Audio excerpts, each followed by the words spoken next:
안녕하세요, 알뷰입니다. 갤럭시 노트 10에 대한 소식입니다. 첫 번째로 이야기할 것은 제 개인적인 추측, 뇌피셜인데요. 5월 14일에 출시를 앞두고 있는 원플러스의 원플러스 7 프로에서 삼성 디스플레이의 OLED 패널을 공급받아 탑재가 되는데, 이것 때문에 엣지 디스플레이가 탑재가 됩니다. 엣지 디스플레이가 중요한 것이 아니고 원플러스 7 프로에서 여태까지 보지 못했었던 OLED 패널이 적용이 되는데요. 플루이드 아몰레드라고 불리는 OLED 패널이 탑재가 되는데, 특징이 90Hz의 주사율을 가집니다. 설정에 따라서 60Hz의 주사율도 동시에 사용할 수 있습니다. 따라서 90Hz의 주사율만 지원하는 것이 아닌 60Hz의 주사율도 동시에 지원을 하는 건데, 이 디스플레이 패널이 차세대 아이폰에도 탑재가 된다는 이야기가 있거든요. 노트 10에도 90Hz의 플루이드 아몰레드가 탑재될 가능성이 있지 않을까 생각하고 있습니다. IT 전문가들이 현재 평가하고 있는 점이 UFS 3.0도 갤럭시 폴드에 최초 탑재가 되는 듯 했으나, 출시가 연기가 되면서 최초로 원플러스 7 프로에 탑재됐고 플루이드 아몰레드까지 갤럭시 시리즈에 먼저 탑재가 되지 않았다는 말이죠. 왜 자신들의 신기술을 갤럭시에 선 탑재하지 않고 타 제조사들에게 공급하느냐,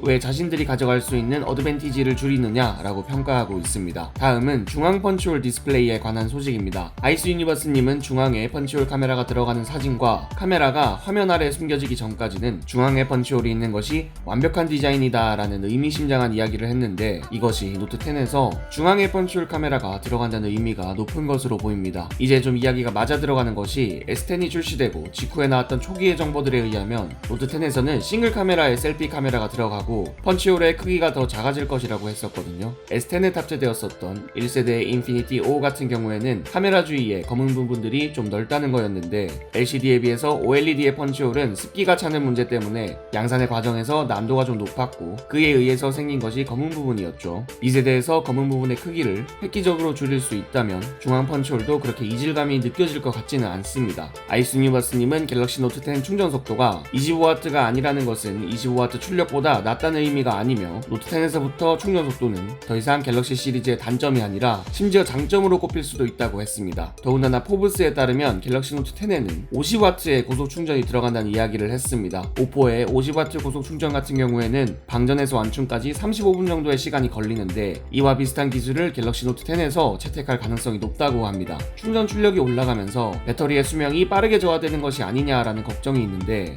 오포의 50W 고속 충전 같은 경우에는 병렬 구조로 배터리 셀이 두 개로 나뉘어져서 25W 이런 식으로 충전이 되는 것으로 알려졌습니다. 그렇기 때문에 배터리 수명에는 큰 문제가 없다고 합니다. 노트 10의 소식이 들려오면 들려올수록 S10과는 상당히 차이가 많이 나는 것 같다고 느끼는데요. 삼성이 노트 10에서 칼을 갈고 있다는 게 느껴집니다. 시청해주셔서 감사드립니다. 구독과 좋아요를 눌러주시면 더욱더 감사드리겠습니다. 지금까지 알비였습니다. 감사합니다.